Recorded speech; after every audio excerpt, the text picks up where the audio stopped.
आज ये लोग यात्रा रोक रहे हैं। बहनों और भाइयों, आने वाले समय में घरों के अंदर घंटी और शंख भी नहीं बजाने देंगे।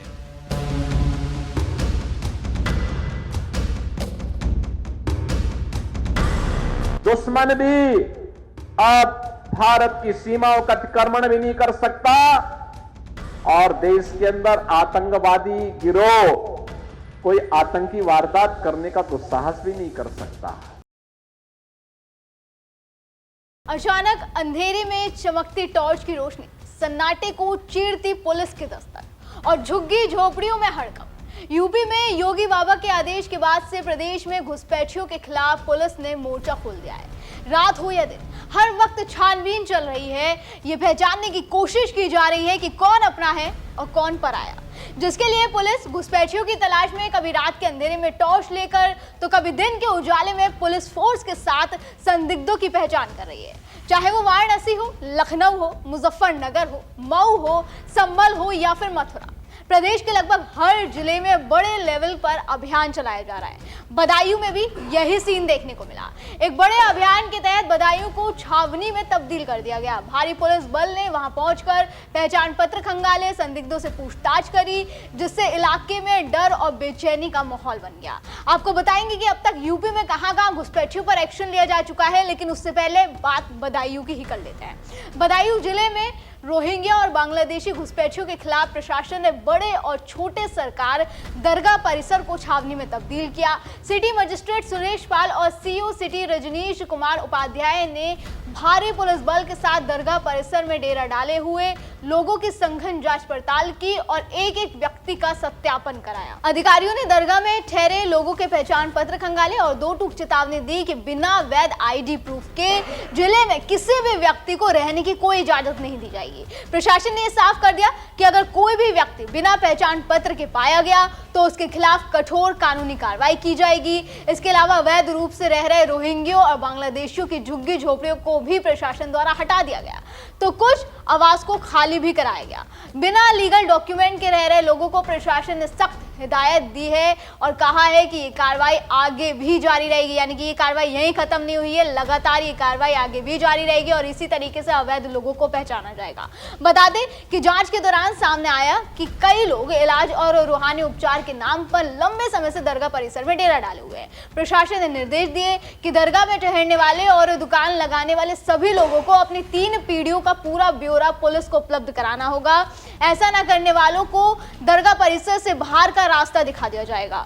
गौर करने वाली बात यह है कि दरगाह परिसर में रह रहे लोगों की भी जांच के दौरान कई ऐसे कमरे मिले जिनमें कोई मौजूद ही नहीं था।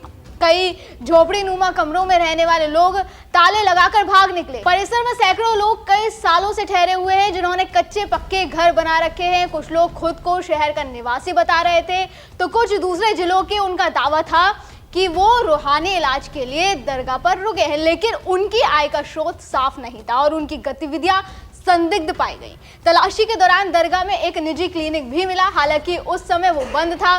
कई घरों में अवैध तरीके से बिजली की आपूर्ति भी पाई गई। मतलब आप देख सकते हैं कि पहले तो ये घुसपैठिए अवैध तरीके से घुसपैठ करते हैं, फिर धीरे धीरे यहाँ अवैध तरीके से रहने लगते हैं और फिर बिजली चोरी भी करते हैं। ऐसे में सवाल उन लोगों से है जो इन घुसपैठियों को बचाने के लिए सड़कों पर उतर जाते हैं और बस सरकार को कोसने लगते हैं। सवाल ये कि क्या देश की सुरक्षा के साथ इस तरह का खुला खेल चलने दिया जा सकता है? क्या ऐसे लोगों पर एक्शन करना सही नहीं है? क्यों आपके दिलों में इनके प्रति इतनी संवेदना है जो बिना किसी पहचान के ही यहाँ आराम से रह रहे हैं? क्या भरोसा किया जा सकता है कि आने वाले समय में किसी बड़ी साजिश का हिस्सा ना हो जाए?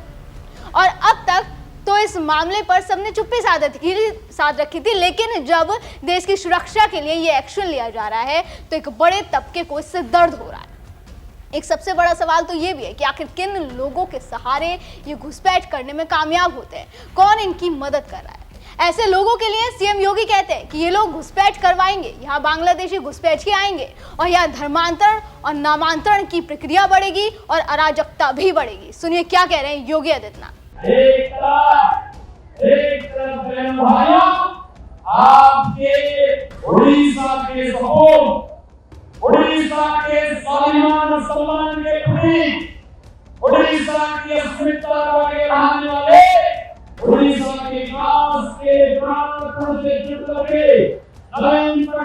सरकार की अराजकता और तानाशाही के खिलाफ डट करके लड़ने वाले वीरेंद्र पांडा है और दूसरी तरफ उड़ीसा के सुरक्षा के साथ खिलाड़ करने वाले ये तमिल बाबू है।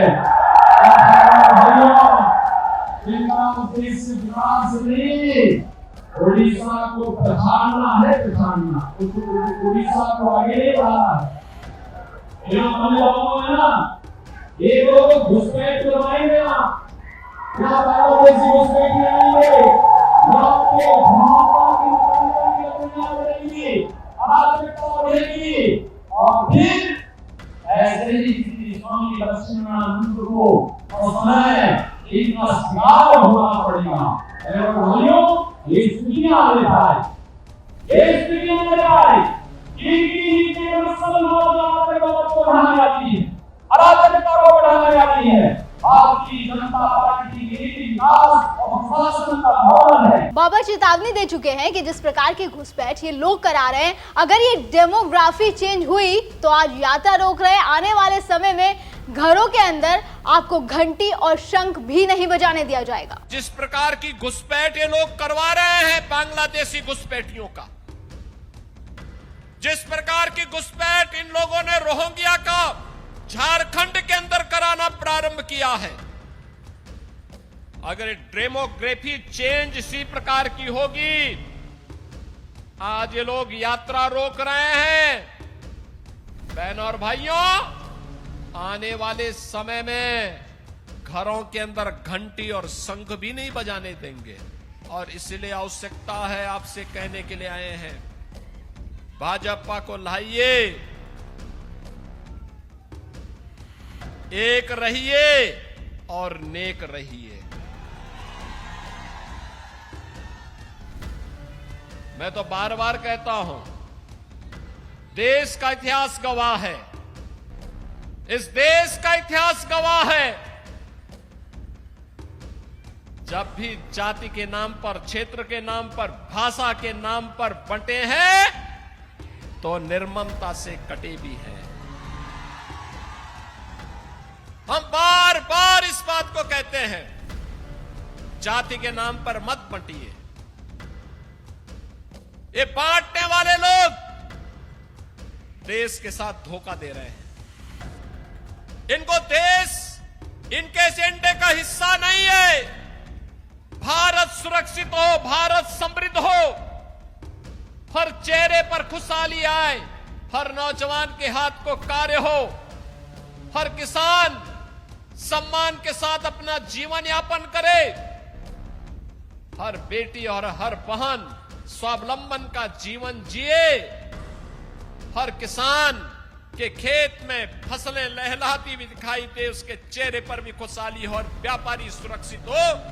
यह इन बांटने वाले तत्वों का, इन बांटने वाले लोगों का, इन बांटने वाले राजनीतिक दलों के एजेंडे का हिस्सा नहीं है।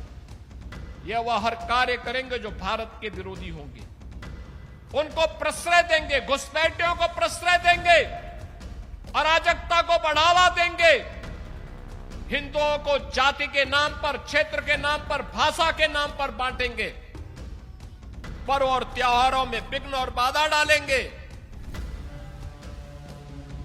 और चुनाव के समय आपको फिर जाति के नाम पर बहकाने का प्रयास भी करेंगे।